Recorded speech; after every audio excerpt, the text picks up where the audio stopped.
In today's video, I want to talk to you about scalp micropigmentation versus hair transplants and which is the better treatment option for you. My name's Will Quay. I'm a clinical trichologist with the IoT and a specialist scalp micropigmentation artist, helping you guys that are struggling with hair loss. So straight away, you're probably thinking, well, what does Will know about hair transplants? And you're right, I don't know too much about hair transplants. You're also probably going to be thinking I'm a little bit biased towards SMP. Now, here's the difference. I am an SMP artist, but I'm also a clinical trichologist. So when it comes to my views based on hair loss treatments, whether one's better or better than the other, you probably think I'm going to be pro SMP biased over transplants. But listen, here's the thing. All right, although I'm an SMP artist, I'm also a qualified trichologist, and I just want to give you guys my advice, the best advice I can give you going forward. Because the truth is, scalp micropigmentation may not be the treatment option for you. Hair transplants might be, or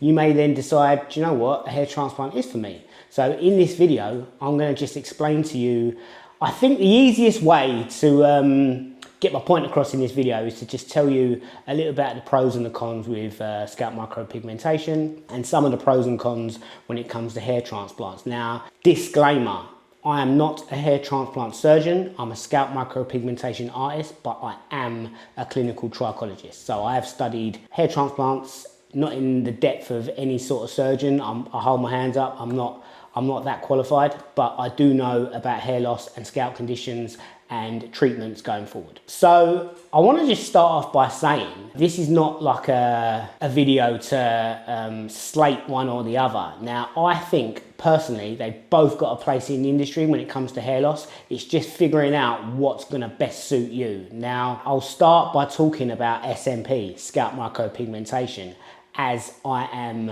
an expert in this field, and yeah, that is why I'm going to start with SMP. So, the pros with SMP, as I see it. Now, I personally don't think there's many of you out there that are not a good candidate for SMP. The only reason I would say you may not be a good candidate for SMP is because your expectations aren't aligned with what we can actually provide you. Now, if you've got, say for example, a full head of hair on the back and the sides, even at the front of the hairline, but you've got a real severe thinning patch at the back of your crown, and you want me to do SMP to cover that absolutely thinned out area with SMP, you're probably not going to get the result that you think you're going to get. Now, on the other hand, if you've got a full head of hair, albeit quite thin but all over, which is what I call a diffused style of thinning, then absolutely SMP will definitely work for you. So it's just knowing where it can work and where it can't. Now, I'll always be an advocate for buzz cut look when it comes to SMP, because just in my humble opinion, I think that's where it's going to serve you the best and look the best for you. You guys have watched my videos and you know exactly what scalp micropigmentation is, but if you don't and you're new to the channel, scalp micropigmentation is a cosmetic form of tattooing to replicate your existing hair follicles in areas that you're experiencing hair loss. So essentially what it's going to do is give you the illusion of a full head of hair. When I say head of hair, albeit the illusion, SMP will not, I repeat, will not make your hair grow, but it will give you the illusion of new hair follicles about to grow. So if you're rocking a buzz cut, you've experienced thinning on the top of your scalp, but you've got hair on the back and the sides, what I call typical male pattern hair loss or androgenic alopecia, and you're shaving your hair already, you're going to be an A1 candidate for this. 2 reasons: because you're already used to shaving your hair. Secondly, it's just going to give you back what you're missing, basically, on the top. So in my eyes, it's a win-win. It's just going to work for you. For you guys that have not quite braved the shave yet, it's going to be a little harder for you to commit to SMP. But once you have shaved your hair down and got rid of all that stress when it comes to trying to style your hair and hide your hair loss, you'll be ready to get your SMP. And then once you've had your SMP done, you look like you've got a complete buzz cut, you're going to be absolutely over the moon. So pros when it comes to SMP, it's absolutely almost 0 to no maintenance. Now, The only thing I will say is if you're out, in the sun and, things like that, you just need to keep on top of protecting your scalp from UV. Now, biggest part for you when it comes to SMP is just shaving your hair. You just got to keep on top of your shaving routine. Once you do that, you're absolutely fine. Very, very low maintenance, which in my eyes is an absolute pro when it comes to SMP. With SMP, you're almost going to get instant results. I won't talk about the other treatment we're going to be talking about because I'm going to talk about that in a minute, don't you worry. But you're going to get pretty much instant results after your free session. If you haven't seen our video about trust the process, I'm going to link it up here or here. Go and check that out and it will explain to you exactly how we go through doing the SMP process over the free sessions. Another pro, when I'm talking about SMP, what I would say is a pro is that there's no surgeries and there's no scarring involved when it comes to SMP. So it's very, very lightly invasive. When it comes to pain thresholds and pain levels when it comes to SMP, most people, 1 being absolutely can't feel a thing, 10 being like this is excruciating. Most people fall around a 3 to 4. I'm going to get the odd guy that fall around a 7 or an 8, but depending on your pain threshold is what you're going to put up with. But there's no real surgery or there's no scarring involved when it comes to SMP. It's just purely cosmetic. Now, with every pro, there of course has to come some cons. Now, SMP is not completely bulletproof in the sense of it ticks a lot of boxes, but there is a few things you need to be made aware of when making your decision when choosing either SMP or a hair transplant. One of the cons is that it does not grow hair. I get asked this question a fair amount, not from people that have been researching SMP, but people just researching hair loss solutions in general. One of the questions I get asked is, does it grow hair? No, it doesn't.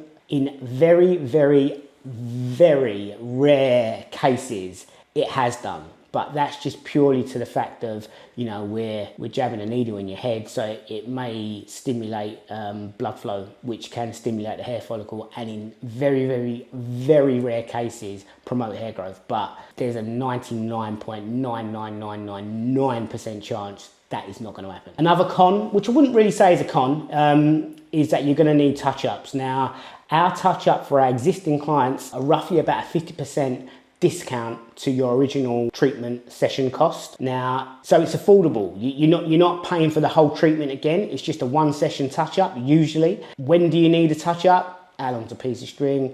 It could be different for anyone. I've got some of my clients that come back every 6 months, 12 months, right?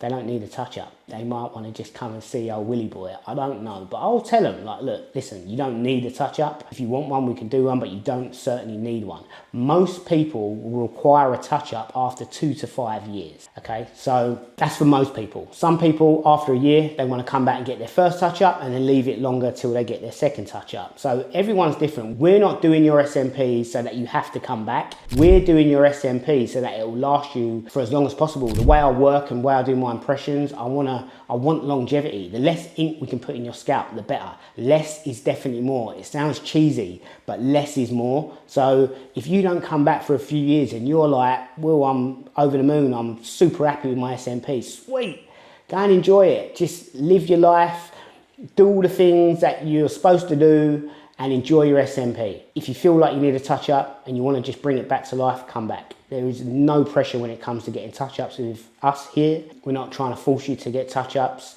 In actual fact, I'm almost doing the opposite. Just enjoy it. If you need a touch-up, we got you covered. The other con is not really a con, but again, in my humble opinion, it probably does look slightly better when you've got your hair shaved, unless you're like that guy that I mentioned earlier in the video where you've got diffuse thinning all over. If you've got diffuse thinning all over, you can shave it short, grow it higher, whatever you want to do. But 9 times out of 10, it's going to look better if you shave your scalp and just have that buzz cut look.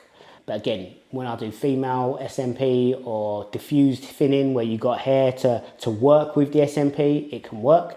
But if you've got typical male pattern hair loss, anywhere from like a Norwood 5 to 7, shaving it's going to be the one for you. Okay, so That's all the pros and cons when it comes to scalp micropigmentation. There is more, but I'll cover that in another video. Now I want to talk to you about hair transplants. Now, again, disclaimer, I'm not a hair transplant surgeon. I'm not trying to rain in anyone's parade or step on anyone's toes. I'm just going to try and tell you a few facts that I know when it comes to hair transplants. Now, if you haven't researched hair transplants and you don't know what one is, it's pretty self-explanatory. Basically, they are going to be doing is taking hair from a donor area, which is usually on the back of your scalp. Usually it can be in other places like your beard or your chest hair, I've heard, but usually from the back of your scalp. And they take the hair from the back of your scalp and then they implant it into the areas where you're experiencing hair loss. Now, they talk about this as grafts. We in our clinic have done SMP on people that have had 2,000 grafts up to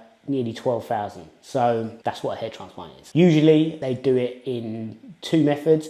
I would say actually more like one method now. Like this, well, the ones that I see of late, which is called FUE, follicular unit extraction. And the other method, which we don't really see too much of nowadays, it was sort of done before, which is called FUT, and that stands for follicular unit transplantation. So the key differences between an FUE transplant method and an FUT is the FUE, they take tiny grafts all over, like little pepper pots, all over the back of your scalp, so it's spread all over your scalp. So you just got tiny extractions all over the back of the scalp. An FUT transplanted method is when they do a strip, so they literally take a strip from pretty much one ear to the other side to the other ear on the back of your scalp, so you're left with like a what you call like a strip scar. So the pros of a hair transplant is the obvious. You're actually getting real hair. So once that real hair is taken and it's been implanted, it will grow and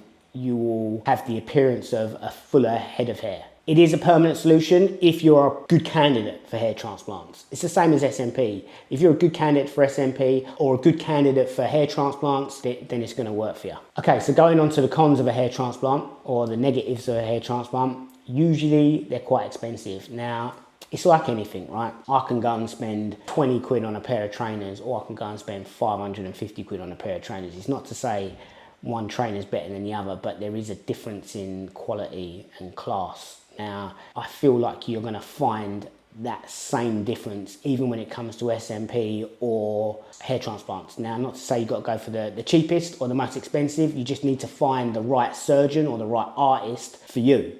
Now, that's based on results, reviews, experience, all those things. So when you come to doing your research on anything, just make sure you're doing it for the right reasons. I've had clients that have come here, which I'm going to talk to you about in a minute, that have had hair transplants and come here for me to do SMP to give them more density, to cover up their scars. And the good ones, or should I say the good one that I've seen, he travelled all over the world to get his hair transplants. I think he found one surgeon in Canada. He found one surgeon in Belgium. You know, he found the right people to give him the result that he wanted. So yeah, it can be costly, but I suppose if you want it done right and done correctly, then you know you're probably going to pay for it. Another negative when it comes to hair transplant, there is a bigger recovery time, usually around 6 to 12 months before you really start to see that hair grow. You're going to have severe scarring on the back of your scalp.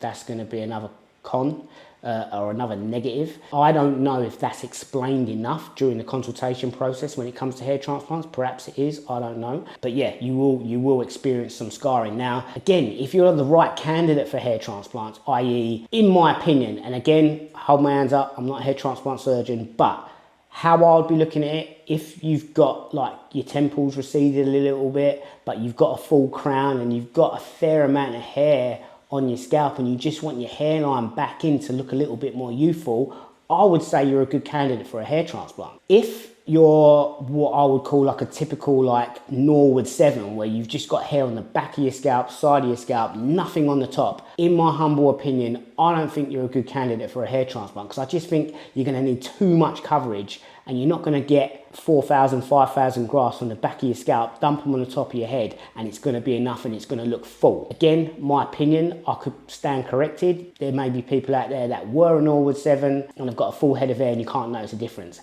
If you are that guy, please write into us. I'd love to hear your story. I'd love to see it because I haven't seen it. So that would be sweet.